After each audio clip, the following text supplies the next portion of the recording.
Bom, pessoal, bem-vindo a mais um Resenha Agrocast. Esse é um jeito completamente diferente.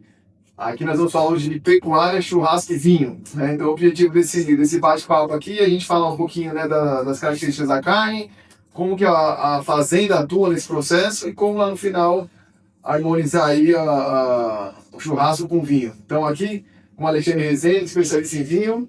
Bem, tudo bom? Coincidentemente, meu irmão, e que já trabalha tem um tempo, né? Conta um pouquinho da sua história, como é que você entrou nesse mundo do vinho. Boa.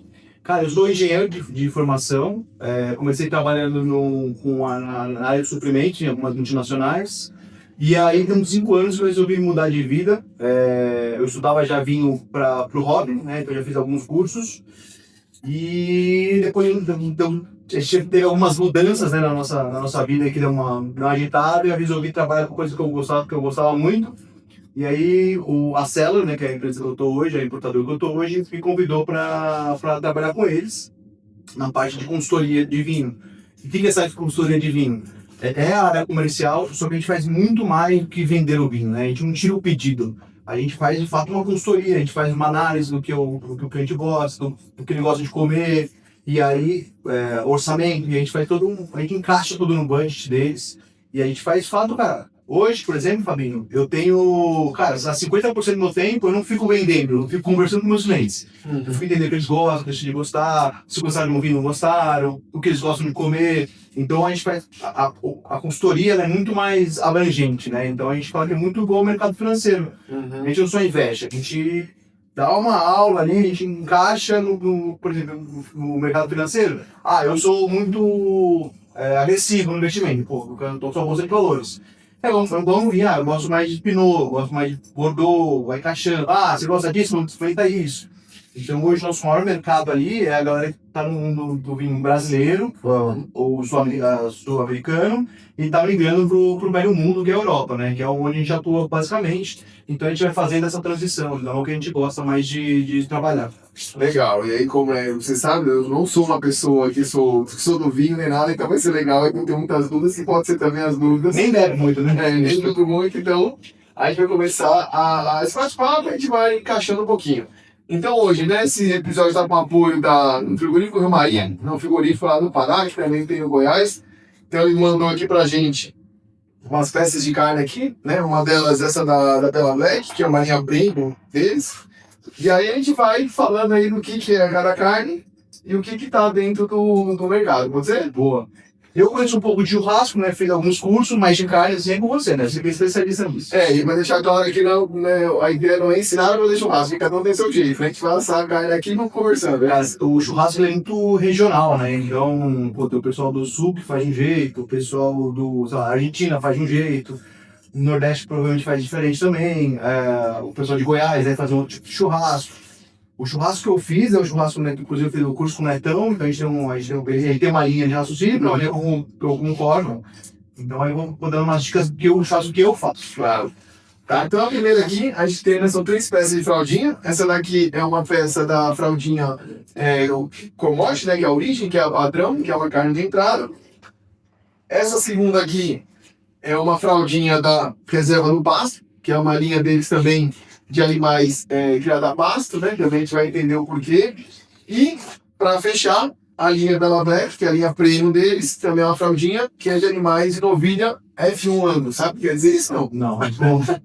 Você que é bonita, olha. Que bela marmoreia. Pois é, então, basicamente, fala um pouquinho das carnes, depois a gente entra mais em detalhes. Então, a primeira origem seria o boi padrão, aquele animal que abastece aí 80% do mercado, que pode ser que não tem muito uniforme de criação. Porém, a qualidade do frigorífico diz muita coisa. Então, quer dizer, você pode pegar uma linha de entrada, no caso, de um frigorífico bom, ele faz com 600 animais, que vai ser melhor do que uma carne de frigorífico que pega tudo, né? Então, essa aqui é a carne padrão.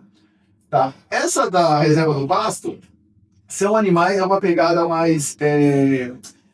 não seria orgânica, mas uma coisa mais profissional do ambiente. Então são vacas mais controlada. Isso, são vacas criadas exclusivamente a pasto. E no finalzinho da vida dela, elas têm uma terminação não muito agressiva, com poucos grãos. Para quê? Para poder manter o sabor do pasto que a gente fala na carne. Então a gente vê que é uma um pouco mais amarelada, por causa do beta-caroteno da pastagem, né? Que também não é qualquer carne de vaca que é igual. Né? Então também. E como que surge esse beta-caroteno? Que é o seguinte, a gordura dos animais, ela é formada de acordo com o processo de fermentação do micro-organismo no rumen. Então, cada coisa que o animal come transforma alguma coisa. Pode entrar muito na parte da fisiologia, mas basicamente isso. Então, animais que comem muito concentrado, normalmente a gordura fica mais esbranquiçada, que é o caso da carne comum, aqui da carne da prêmio. Tá. E o animal que come mais pastagem, ela tende a ficar um pouco mais amarelada para esse beta-caroteno, que é a característica da pastagem. Quanto mais velho for o animal, mais amarela fica a gordura. Não quer dizer que toda carne desse jeito é boa também ou ruim. Porque depende da alimentação. Depende da alimentação, o sistema que você criou. Porque hoje o que acontece? Da onde que vem as vacas que elas vão pro frigorífico? E o objetivo da vaca é produzir o bezerro. Quando o animal, a vaca, ela não te entrega o bezerro, a gente fala, ou ela entrega o bezerro por ano ou ela entrega a carne. Porque a gente não pode selecionar um animal que não emprega, que não tem bezerro no sistema, senão fica caro. Você vai passar um ano alimentando ela e ela não vai te dar o bezerro. Então esses animais, eles vão pro abate. Só que às vezes você tá com uma vaca magra, uma vaca realmente está descartando já com uma idade mais avançada, então a carne dela não é uma carne boa, ela vai estar bastante amarelada, porque ela passou muitos anos, né, depositando o beta-caroteno, mas não é uma carne saborosa. Uma carne mais dura. E também interfere com a altura, ou não? Altura do quê? Por exemplo, se o passo ele é mais íngreme e tal, é lenda, sabe? Pouquíssima influência. Perfeito. Tá? Então, uma carne dessa aqui, como a reserva do passo, o que é? São vacas que elas ainda estão numa idade boa, não são tão velhas, e elas são fegadas gordas. Então, é uma vaca que tem uma boa cobertura de carcaça, que isso ajuda no processo do frigorífico, da parte de maturação e tudo, para entregar um produto de qualidade. Tá? E a Bela Black, no caso, né, que são as carnes prêmios, ela vem de novilhas, que são as fêmeas, jovens, cruzado do Nelore com o Angus, né? Porque o Nelore tem a característica aí que é a maior proporção no Brasil inteiro, porque ele é muito rústico, as características de pasto, aguenta carrapato, ele vai muito bem na parte da pasto. E o Angus, que é uma raça europeia, né? Que é caracterizada europeia, né? Independente dos Estados Unidos ou não, a gente classifica as indianas e as europeias. E ele vem e traz esse marmoreio, essa devolução de gordura. Também, não é todo animal F1 também não é igual. Esse padrão Bela Black, você vai ver que é o padrão da carne americana. Que é lá aquelas carnes lá que o pessoal coloca de Joy Select, Prime, as carnes também estão de linha. Talvez de linha. Por quê? Porque são ovelhas criadas a pasto. Eles vão para o confinamento deles no frigorífico. Tem uma alimentação que foi desenvolvida pelo responsável lá, pelo Humberto Polinelli, que ele fez um monte de teste, um monte de dias de confinamento com alimentação. Então, é uma alimentação específica para potencializar o marmoreio. Ele tem até prejuízo na operação, mas como é uma carne padrão, uma carne que tem um valor agregado, ele paga, inclusive, mais para o pecuarista. Quando um boi está valendo R$330 a luva, ele chega a pagar aí R$370, R$380 na luva da novilha. Então, é interessante para quem tem o animal e muito interessante para ele, porque ele tem uma carne de primeiríssimo nível. Aí, obviamente, como eu não manjo tanto de carne, na parte mais de churrasco, mas eu consigo fazer simples análise para o mundo do vinho. É muito interessante. Você falou do Angus, né? Que ele é americano ou indiano, né? Não, europeu. Europeu. O vinho, assim, a uva é igual. Então, por exemplo, hoje a gente tem as uvas americanas, né? Que por sinal, o Brasil, no começo tinha essa lenda que o vinho brasileiro era muito ruim, porque realmente o vinho era feito de uvas americanas. Então isso se popularizou. Mas, cara, se você pegar a história, os imigrantes já trouxeram as uvas europeias. Então, assim, o Brasil hoje faz vinhos muito bons. Obviamente que está muito longe da Europa ainda, porque, cara, a Europa faz vinho há 2.000 anos e o Brasil deve fazer vinho, sei lá, uns 300 anos, talvez. Mas as uvas hoje, características, né, aliás, são nomeadas, né, ou americanas, que são de origem das Américas, né, nos Estados Unidos, Argentina, Uruguai, Brasil, e as vitiviníferas, que são as europeias, né, são, todo mundo conhece, que é Malbec, que é Cabernet, Pinot Noir, Pinot Noir. Então, essas uvas são todas europeias que vieram da Europa para o Brasil, não, para as Américas na época da imigração. Legal. E quando a gente vai conectar aí a questão, né, do vinho com churrasco, o que que você avalia aí para fazer essas combinações, questão de harmonização? Né? Harmonização.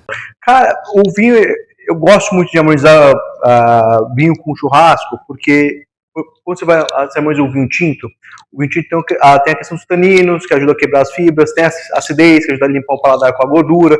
Então, cara, eu acho que o vinho é uma bela harmonização que a gente faz com o churrasco. Certo, então vamos seguir, vamos colocar as carnes lá e aí a gente continua conversando um pouquinho aqui, pode ser?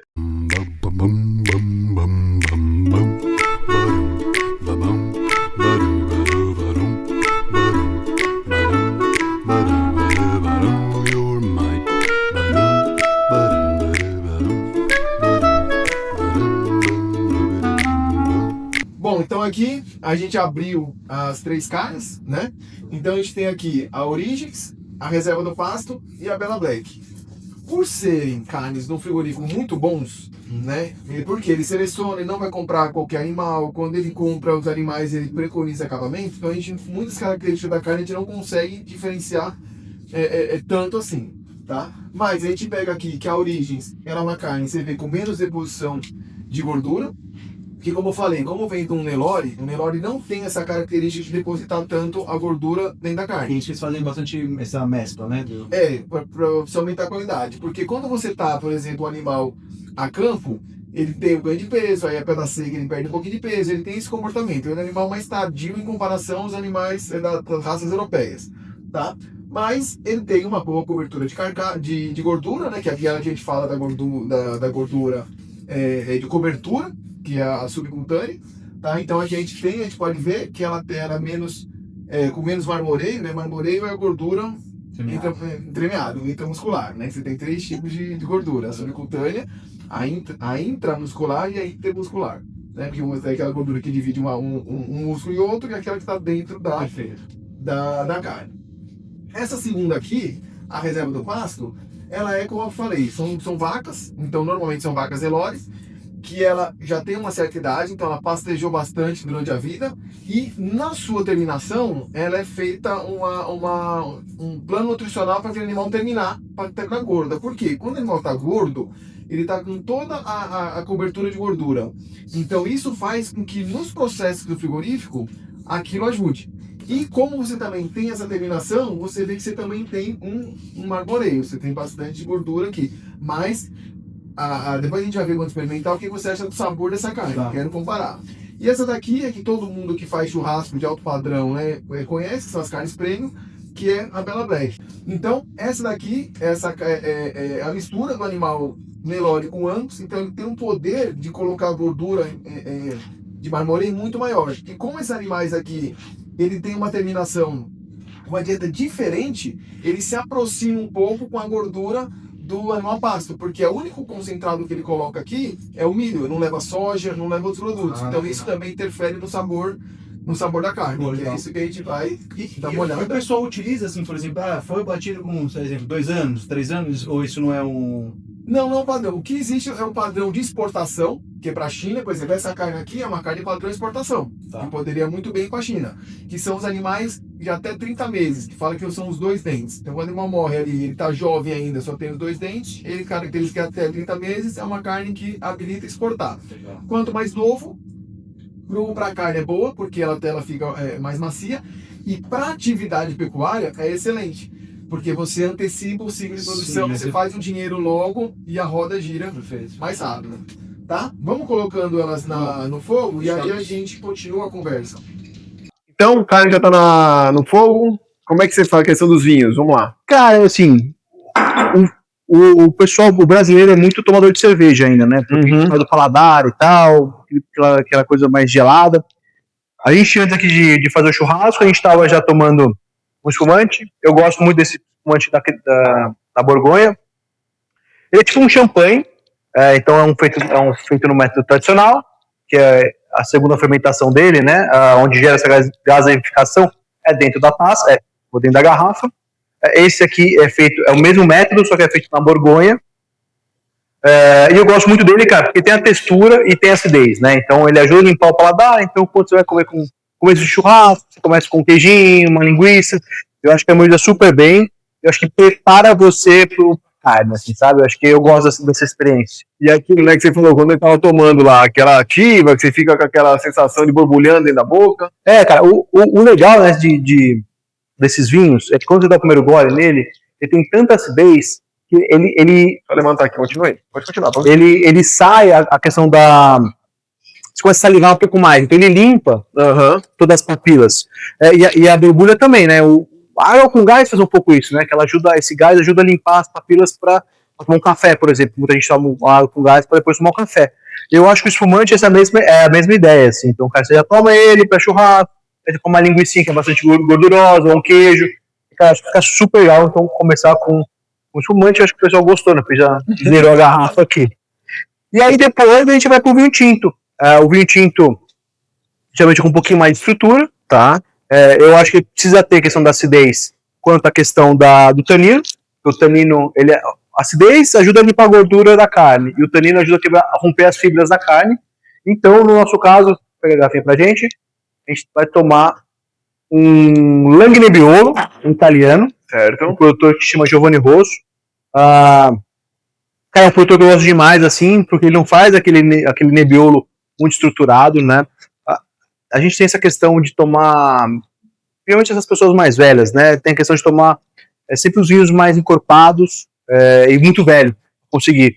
Esse produtor é um produtor que já faz um vinho com mais elegância, ele já faz um vinho com menos estrutura, menos extração, então o vinho fica pronto muito antes. Então esse é um vinho que chama Langhe Nebbiolo, que é da região de Piemonte, a região sul do Piemonte, e trabalha a uva Nebbiolo, que é a mesma da uva Barolo e Barbaresco. Muito bom. Vamos já cortar essa carne então e a gente continua a conversa comendo? Bora. Beleza.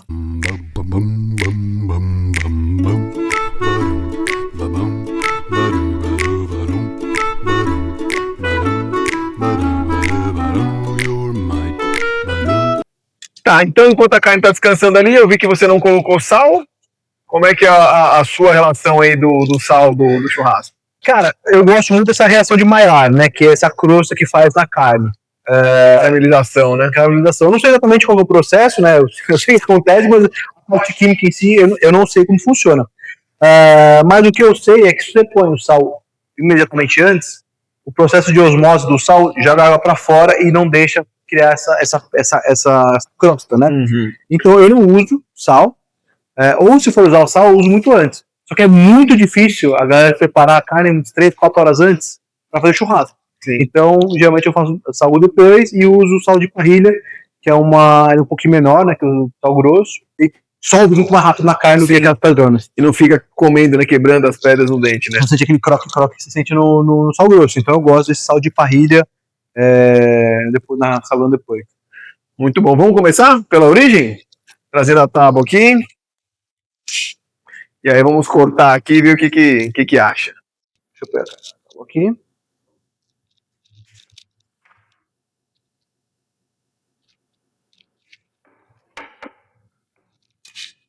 A faca. Dá aquela molada, né? Faca cega passa vergonha. Exatamente. Enquanto está molando a faca aí, essa questão aí de vinho lá, tudo vinho bom, vinho mais ou menos, o quê? Mas não é o que eu gosto. Você quer me falar o que é bom para eu tomar isso? Cara, você tem um assunto muito polêmico, mas é uma resposta muito clara, assim. Cara, o vinho bom não é o que você gosta. Pode ser que você goste do vinho bom, mas não é, cara. Geralmente isso é um papo muito dessas pessoas meio mimadas, assim, né? Até que eu entendo. O vinho bom tem todas as características do vinho bom. Então, acidez, tanino, corpo. Então, assim, cara, se o vinho tem todo, engloba, e a gente fala que é equilibrado, ele é um vinho bom. Agora, tem muita gente que gosta de vinho muito ruim e fala que é bom, porque, eu gosto. Cara, é igual o time de futebol. Pô, eu sou santista. Cara, o time, pra mim, é o melhor time que tem. Mas, vai fazer um horror, então não faz muito sentido.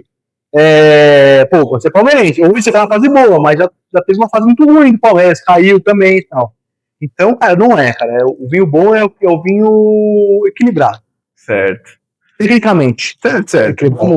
Vamos degustar aí pra gente ver. Pontinho, sempre o ponto menos, né, que eu gosto. Certo. Eu acabo sempre cortando contra as fibras, né? mesmo essa fraldinha sendo bem macia, mas você pode facilitar ela com A experiência a experiência ainda com um pouquinho mais macia, né? Então você já rompe ela, a fibra, e já facilita na mastigação. Então, um pouco da característica dessa carne, né? O que a gente está cortando? É uma carne que é a Origens, né? Que é uma carne, como eu falei, né? Lá é uma carne de entrada, que é um boi.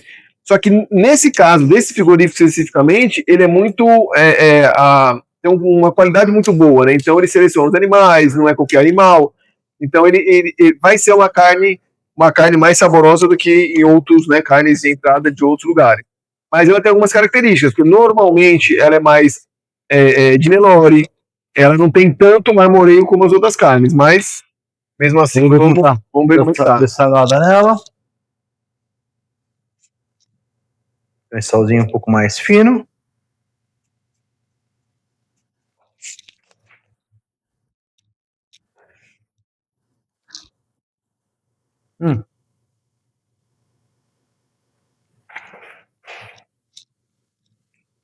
Tá bem saborosa. Tá a cor desse vinho. Tá com suculência, né? Que você preservou até no próprio ato de assar também, né? Sim, cara, é isso que eu faço, né? Eu deixo a carne descansar exatamente por isso. Você corta ela, sai muito líquido, né? Essa carne tá muito quente, né? Aí ele sai líquido. Só fala que é sangue, mas não é sangue, né? Porque Exatamente. depois que o boi morreu, ele tira todo o sangue, mas a carne tem muita água, né? Água com hemoglobina. Sim. Que faz essa cor meio de sangue, assim. Então, cara, eu gosto de descansar ela para as moléculas de água voltarem pro centro da carne e preservar essa suculência. Muito bom. E pra gente tomar aqui, como é que é o negócio aqui? Eu vejo o pessoal cheirando, girando. Que danada é isso, hein? Cara, o cheirar, né?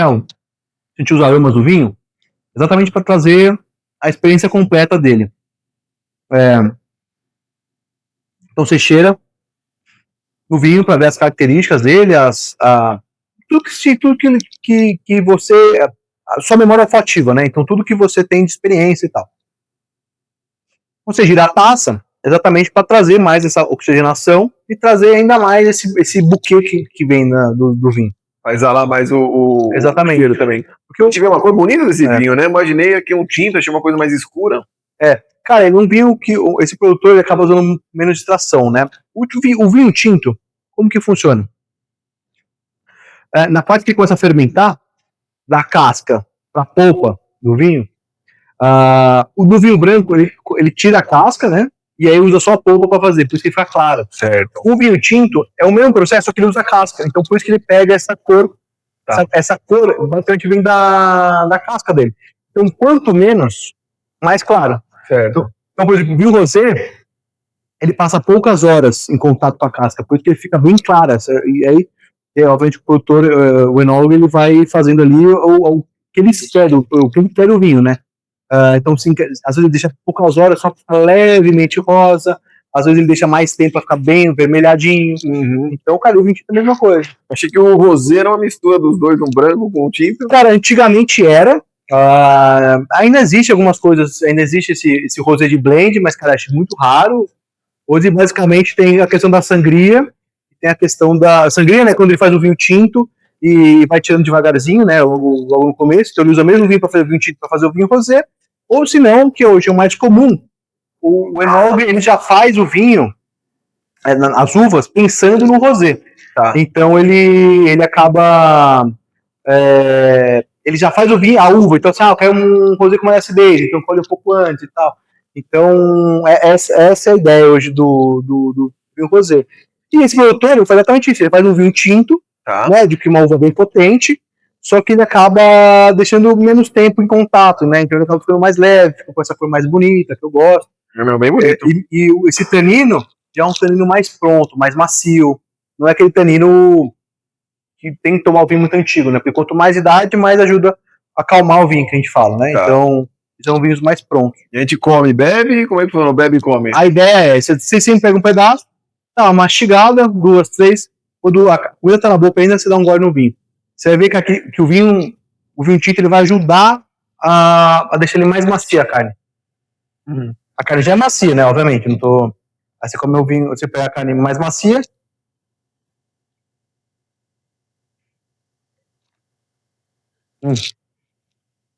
Tá muito boa essa carne, hein? Bom, hein?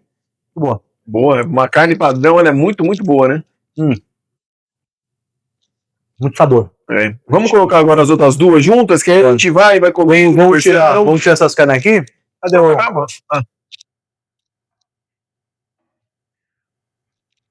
Tá, enquanto você organiza aí, pessoal, não deixem aí de compartilhar, de seguir o canal, de divulgar a informação aí, pra gente levar um pouco desse mundo aí do agro urbano para cada vez mais pessoas. Vamos lá, então? Agora já é pra... A velha. Reserva do pasto. Reserva o pasto. Tá, então essa... corta, vamos pegar outra também e a gente vai depois discutindo, né, com as carnes aí. Ponto bom também, né? Cara, eu sempre acabo utilizando esse ponto menos, né? Eu acho que ele preserva a suculência da carne. Porque, cara, é o que a gente fala, né? Imagina, eu fiz todo um processo ali para deixar a carne macia, e se eu fizer um ponto mais, aí vai ressecar toda a carne, então, e vai ficar dura. Então, cara, você vai pegar uma carne de qualidade para fazer um ponto mais, eu acho que não faz muito sentido, mas cada um come do jeito que gosta, né? Certo. É isso mesmo. E aí a gente... o importante é isso, né? Preservar a característica, o sabor, a experiência de quem tá comendo, né? Cara, e sempre assim, cara, quanto mais macio, geralmente é melhor. Assim. Então, por exemplo, por que o pessoal come muito filé mignon? O filé mignon não é uma carne saborosa, mas ele é muito macio. Sim. Então, acho que essa é a mesma pegada do na fraldinha, cara. Eu acho a fraldinha uma carne muito macia e eu acho ela mais saborosa. Deixa eu tirar esse aqui daqui. Tá. Bom, essa daqui é como eu falei, né, a reserva do pasto, que é uma carne proveniente de uma vaca que ela já tem um pouco mais de idade, passou muito tempo consumindo, né, a pastagem, então tem aquela questão do beta-caroteno, o próprio sabor da carne deve mudar, né, porque ela não come muito pouco concentrado, apesar de no final dar uma terminação nela para ela ficar gorda, para ficar com toda a característica, com a cobertura de gordura na carcaça, para ela proteger e ter os sabores, mas você vê que ela tem um sabor. O que você acha antes de eu falar a minha opinião? Cara, você tá construindo a sua frase e aí vai me vendo as coisas assim, na minha cabeça. Eu acho exatamente isso, assim. Eu senti uma carne com muito sabor. Muito bom. Muito sabor. Eu senti, tipo assim, é um sabor concentrado. Não é tão macia. É macia, obviamente, que a gente tá falando de uma fraldinha, mas ela tem muito sabor. Cara, eu senti essa concentração intenso. E que eu gosto muito, porque você acaba comendo um pouco menos, só que mais sabor, assim. Exatamente, essa é realmente a característica dessa carne. A gente fala que é o sabor do pasto. Muito bom. Isso aqui, anos atrás, era o que só se comia. É porque você não tinha os confinamentos, não tinha essas questões, eram animais mais erados, que a gente fala, né, mais velhos. Então, era esse sabor característico. E aí, pelo fato, né, de precisar intensificar para até aumentar a produção, você foi encurtando o ciclo, foi tendo outras estratégias de produção, e você acabou perdendo um pouco esse animal mais velho. E aí, a seleção, né, do frigorífico para esse tipo de animal, ele consegue trazer sabor. E não é toda vaca velha que vai dar essa qualidade. Porque da onde que vem, né, a vaca para o sistema? Para onde que ela aparece no frigorífico? A vaca, ela está inserida no sistema de cria, que é produção de bezerro. Esse é o objetivo da atividade, produzir bezerro. Só que quando a vaca não produz o bezerro, por questão de fertilidade, normalmente ela é descartada. É o que a gente fala, a vaca tem que dar um bezerro por ano ou a carne. Porque se você mantém um animal infértil ou com baixa fertilidade no rebanho, você atrapalha toda a produção, alimenta esse animal por mais um ano que não vai estar servindo, é um negócio. Negócio, não é ONG, né? Exatamente. E aí você tem essas vacas de vários próprias qualidades, né? Aquele animal mais velho, magro, que acaba vendendo ali porque você precisa tirar do pasto porque está começando a secar e você não tem área. E aí tem frigorífico que compra, que vai para aquela carne lá que de uma qualidade mais baixa, e você tem aqueles animais que são terminados, que eles vão para uma terminação para poder aumentar a gordura, para poder ter esse acabamento, e fica uma coisa mais saborosa. E aí faz uma seleção como o pessoal do Rio Maria faz essa seleção. Cara, muito bom. De fato, isso aqui... Bom, né? É muito sabor. É uma explosão de sabor aqui. Vamos pra outra, pra Bela Black?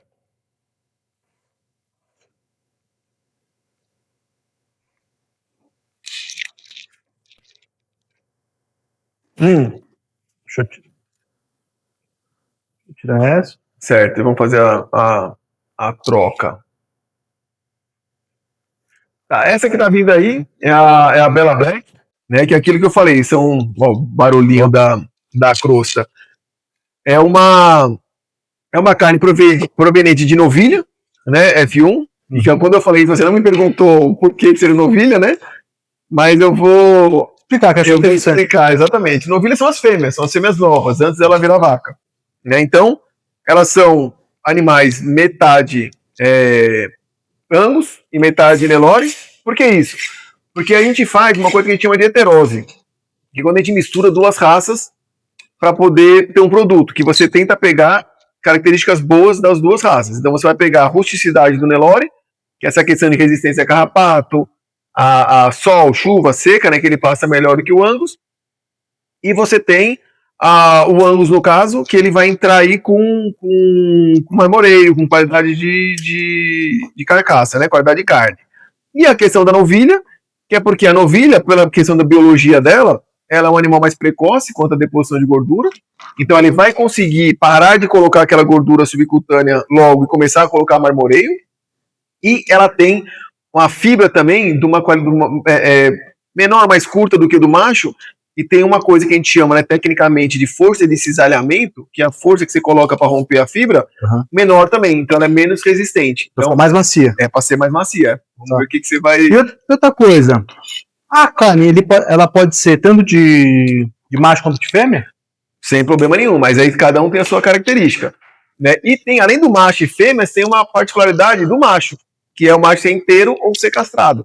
E quando você castra o macho, ele muda o seu comportamento, o seu padrão de desenvolvimento. Então ele começa a depositar gordura mais cedo, ele tem uma cobertura melhor, só que é um animal menor. Então, onde que você vai encontrar bastante macho castrado? No Rio Grande do Sul. Porque lá é uma carne tipo de Argentina, Uruguaia, que é um padrão lá da produção. Eles têm um animal Angus, que lá, pelo clima ser temperado, ele é muito parecido com o clima da Europa, então a raça vai muito bem. E você tem a cultura também de castrar. Então o frigorífico ele remunera mais por isso, porque você tem uma carcaça com maior cobertura. E aí eles usam o Angus também, porque eles precisam ser um animal que seja mais precoce na sua saída, por causa do frio intenso lá, né, que atrapalha muito a pastagem. Então você vai conseguir ter esse tipo de animal, que é também uma outra característica, uma outra experiência do consumo. E o reprodutor, ele dá um bom churrasco? Então, o reprodutor a gente chama que é o tal do marruco, que o pessoal fala, ou touro, ou touro. Normalmente, ele é um problema para essa questão, porque ele é um animal muito grande, sai do padrão, um problema de... Ela é mais dura? E ele acaba ficando, por ser bem mais velho, ele também tem essa característica. Quando a gente vende normalmente, a gente tem uma depreciação do valor da arroba do touro. Ou seja, ele não é uma carne para... Eu acho que prêmio não. Tá, então ele deveria virar uma carne meio... Uma carne normal, uma carne... Mas ele vira carne. Vira carne, tem que virar. Depois, quando ele está servindo lá os anos, tem as trocas, os touros que acontecem, e eles precisam ir pro abate. Vamos experimentar aí a Bela Black?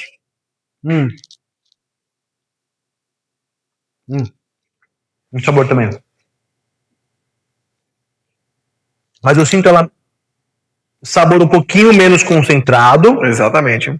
Mas eu senti ela mais macia, assim, sabe?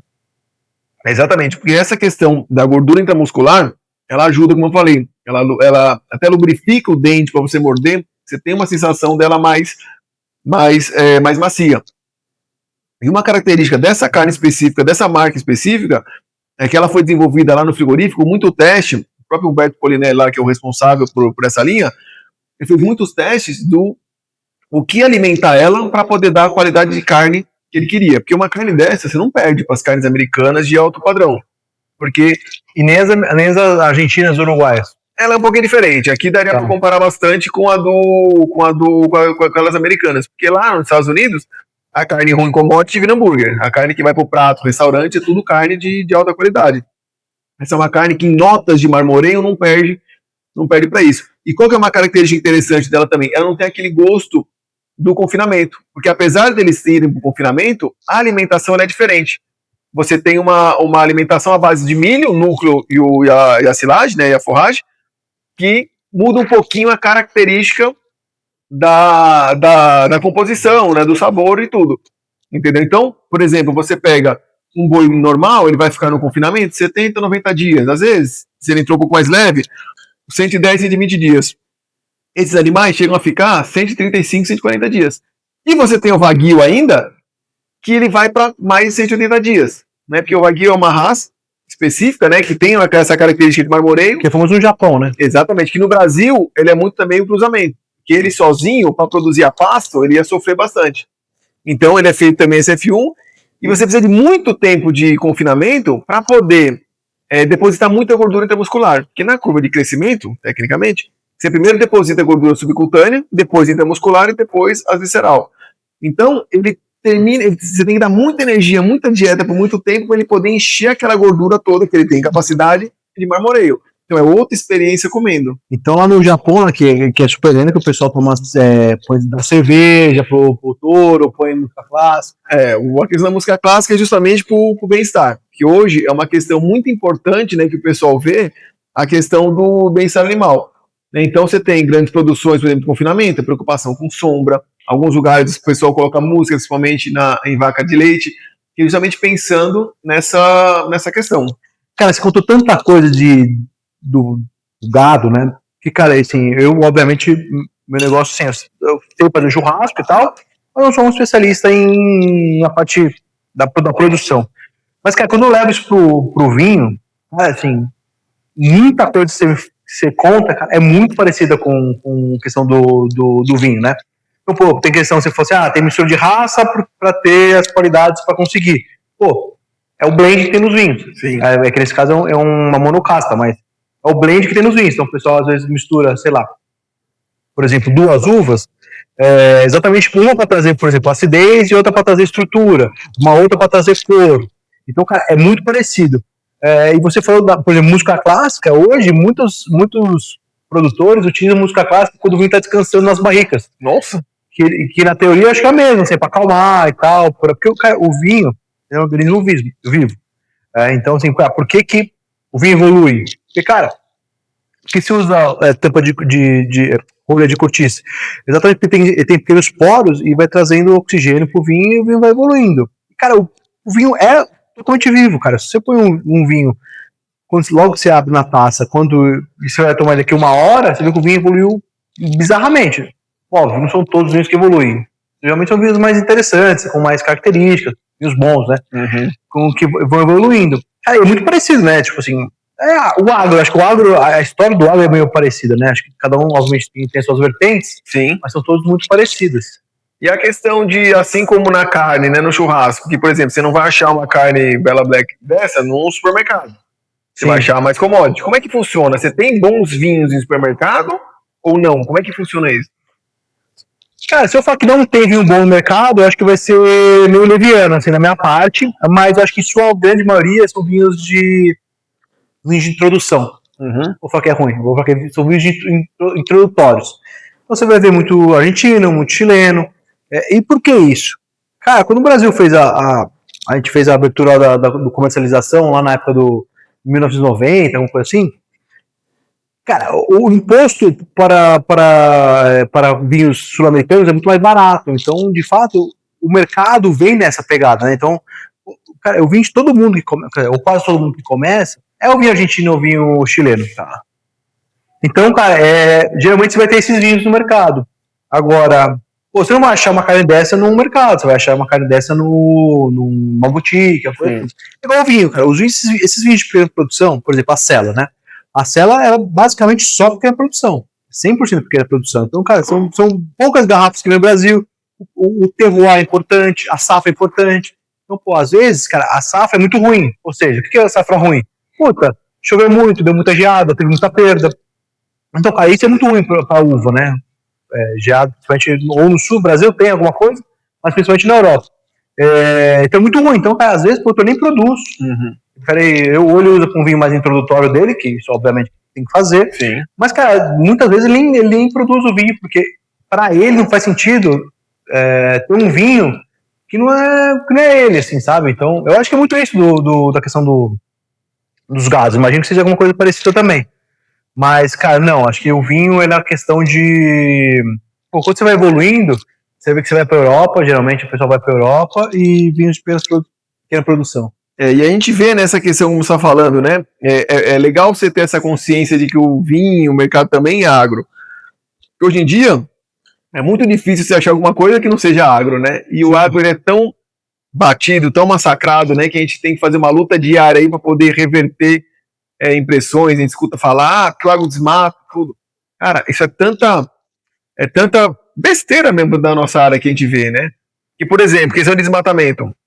O que aconteceu foi que no passado o governo federal estimulava a ocupar as áreas, somente na parte do norte, né? Então você desmatava, poder ocupar, porque senão você ia perder aquilo. Sim. E chegou num ponto que isso parou. E por que isso começou normalmente com a pecuária? Porque a pecuária era mais fácil, você começar a levar o boi lá, você consegue levar o boi para uns cantos para o outro. A agricultura, por exemplo, tem maquinário, tem muitas questões, e não tinha estrada, não tinha nada. Os caras abriam no facão, no machado. Então, gerou esse movimento. Aí chegou uma hora que parou, a lei não abre mais.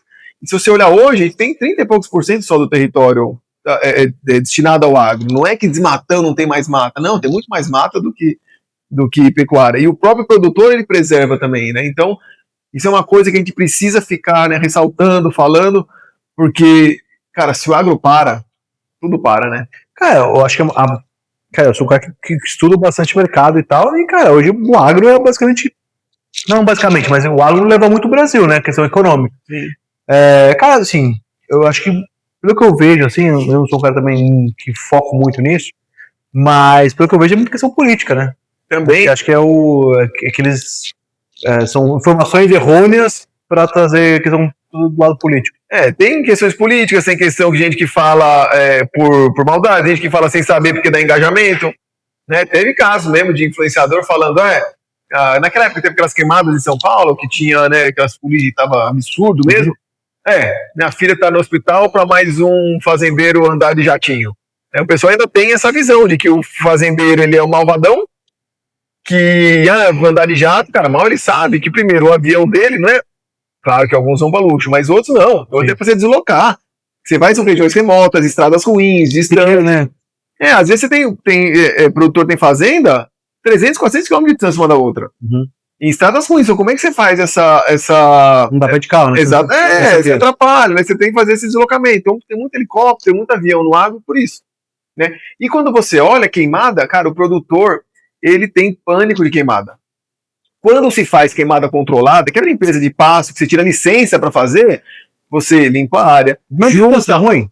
Então, nesse caso não, porque você limpa a área, você junta, faz um bolinho no meio do nada que você limpou, toca fogo ali, sua equipe tá ali em volta para controlar. Controlando. O fogo queimou, aquilo ali vai embora. O que acontece que essas queimadas, por exemplo, quando é uma queimada acidental que eu digo, é porque um cara passou com o carro e jogou a bituca de cigarro. É porque uma pedra bateu na outra, soltou uma faísca e pegou no capim seco e pegou fogo. Raios. Às vezes acontece, às vezes um transformador estoura e pega fogo. Cara, já teve casos de fazenda que eu atendia que passou 5 dias lutando contra fogo. O cara paga aqui, volta, pega de novo ali, vai pra lá e não sei o quê. E isso é para de seca, né? Sim, exatamente, é para de seca. E é um prejuízo muito grande, porque você mata ali toda a biologia do solo, os seres vivos estão ali, o próprio capim que você plantou, você não vai poder usar, ele vai demorar para voltar. Então é um prejuízo muito grande. Ninguém toca fogo porque quer, né? Às vezes normalmente é acidental mesmo, a grande maioria é fogo acidental. Você passa na rodovias em lugar de fazenda, você vê que os caras limpam na época da seca, começou a secar, vai com trator, com grade, às vezes faz até umas queimadas controladas ali para proteger a fazenda, porque o fogo entra na fazenda, meu amigo, imagina que deve poluir, né, a questão do ambiente e tal, imagina que seja isso. Sim, mas não só por isso, mas realmente a defesa mesmo do ativo dele, porque o gado só vai engordar se tiver pasto, né, se você queimar o pasto, ele não vai ter como engordar. É um bom ponto. Cara, e aí, o que você tem a dizer aí das carnes, o que você achou, questão de vinho? Cara, assim, eu já consumi muita carne, né, mas eu nunca eu nunca tinha entendido exatamente o porquê de cada coisa, o porquê da concentração. Em São Paulo aqui tem alguns restaurantes que trabalham com vaca velha. Certo. Eu senti que ela tem mais sabor, mas não sei o porquê. Acho que é legal você saber o porquê. É igual do vinho, né, cara? Uhum. Às vezes você sente uma coisa, mas você não sabe o porquê tá acontecendo. E, cara, isso... Cara, toda a cultura eu acho muito interessante, assim. Cara, eu gosto demais, assim, cara. Não sei se tem aqui em São Paulo pra comprar, mas, meu, achei muito boa, assim, cara. Essas carnes do Rio Maria é um frigorífico lá do Pará, nasceu no Pará, na cidade de Rio Maria, no sul do Pará, tem também no Goiás. E essas linhas, principalmente as linhas Bela Black, tudo ele tá ainda crescendo devagarinho, porque a demanda é muito grande. Onde entra, realmente, tem uma aceitação, né? Então até convido vocês a seguirem lá a página do Rio Maria. Quem sabe quando chegar em São Paulo aí, o pessoal já saber onde pegar. Cara, não sei se ela fez uma crostinha a mais, essa carne aqui. Tem a ver com a gordura? Não, eu acredito que não, porque como a reação do Maillard, né, ela faz com a própria proteína para a carne, eu acho que a gordura ali, eu acho que não interfere, eu acho que acertou a mão mesmo. Nossa. Muito boa, assim, eu gosto muito de fraldinha, que é uma carne muito saborosa e macia, né? Sim. Acho que diferente do filé mignon, assim, o filé mignon é muito macio, mas ele não tem tanto gosto. Mas aquela fraldinha, acho que ela consegue trazer tanto a questão do gosto quanto a questão da maciez, assim. Realmente, eu também gosto bastante desse corte, né? Eu prefiro carnes mais magras, né? Então a fraldinha ela tem realmente esse equilíbrio legal aí, né? Dá mais essas mais marmoreio. Sim. É um negócio que destaca, né? O sabor. E agora o vinho? Então, você dá de beber, né? Eu não sou vinho tudo, né? Como sabe, mas, cara, eu comecei a entender, olhar um pouquinho, achar menos frescura e fazer mais sentido. Eu acho que é uma coisa que realmente, né, faz sentido, combina, como você estava falando, né? O pessoal normalmente é muito cerveja no churrasco, de todo jeito, mas às vezes, né, para você enriquecer a experiência, eu acho que faz sentido, né? Cara, acho que sim, é um plus a mais, assim, ao churrasco, né? Obviamente que, pô, a sua carne é muito boa e tal, quem gosta de cerveja, toma cerveja. Cada um na verdade faz o que quiser, pô. Tem gente que gosta de carne bem passada, então vamos fazer o quê? Mas, cara, eu acho que o vinho, ela cara, acho que ele é o que faltava pro churrasco, na minha concepção. Uhum. Pô, tem acidez, que limpa a gordura, tem o tanino. Não sei se você percebeu, esse vinho aqui, ele seca a sua gengiva, mas, cara, ele solta muita saliva, né? Então, ele pega um pouquinho também, né? Cara, ele é exatamente o que o vinho precisa, o que a carne precisa, cara. Ele é muito gordurosa, né? Obviamente tem gordura entremeada, então você limpa ela, e o tanino ajuda você a quebrar, a romper mais. Obviamente já é muito macia a fraldinha, mas, cara, ajuda ainda mais. Cara, eu acho que o vinho é bizarro. Assim. O vinho mudou minha vida, assim, nessa parada. E essa questão da carne em si, por exemplo, para churrasco, tem mais de um tipo de vinho? Normalmente é o mesmo, não muda muito para cada carne, para cada corte, você escolheria um vinho diferente ou não? É tudo mais ou menos a mesma coisa? Como é que funciona? Não, cara, eu acho que cada corte, cada estrutura de carne tem um vinho. Tá. Obviamente, né, não vou ser hipócrita, vou assim, puta, caralho, então vou abrir 3 carnes e vou levar 3 vinhos na mesa. Às vezes não é assim que funciona. Certo. O mundo real, né? Esse é o mundo, obviamente, que é um mundo teórico, né? Mas, cara, assim, basicamente, carnes com menos gordura e menos dura, assim, né, mais macia, podemos dizer, eu iria para um vinho nesse estilo Nebbiolo. Tá. Tem estrutura, tem tanino, mas tem acidez. Então, se for uma carne muito, muito gordurosa, muito...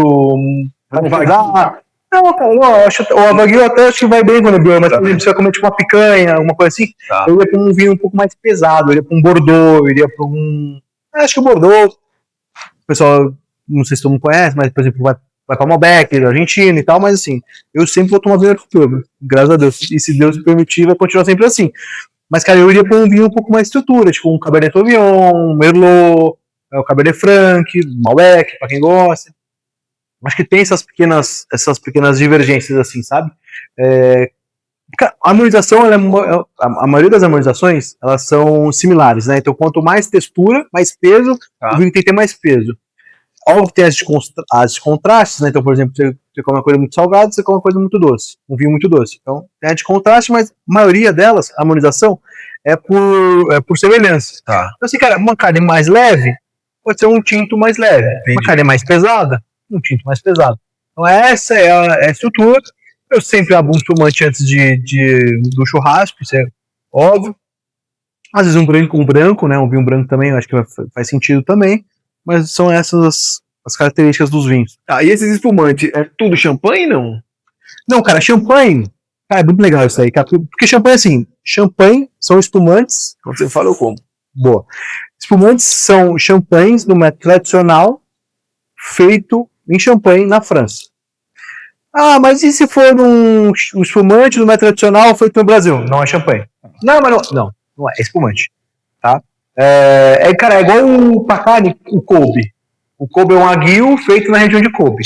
Então, cara, a história é igualzinha. No Brasil hoje existe já a denominação de origem, que é aquela denominação que segue todas as regras, todos os padrões, sim. mais governamental, que é de Pinto Bandeira, que hoje, acho que a Venezuela Gás, acho que é a principal produtora ali que traz essa característica, mas Champagne fica só na região ali, norte ali da França. Esse aqui, por exemplo, ele é um método tradicional, só que feito na Borgonha, França, também, né? Então, na França, ou você tem Champagne ou você tem o Cremant. Tá. Cremant são as outras 8 regiões que tem dentro da França que fazem espumantes do método tradicionais das uvas de cada região. Esse daqui é um porte de 50% de Chardonnay, 50% de Pinot Noir, na região bem meio que norte ali da Borgonha. Então, é muito legal, porque isso aqui é uma região mais calcária, que traz essa mineralidade ao vinho. Então, não, nem todo espumante é champanhe, mas todo champanhe é espumante. Certo, muito bom. E tem alguma coisa aí pra gente finalizar? Um recado que você queira passar pro pessoal aí? Cara, acho que as carnes são muito boas, assim, cara, eu me surpreendi, eu achei interessantíssimo saber as histórias delas.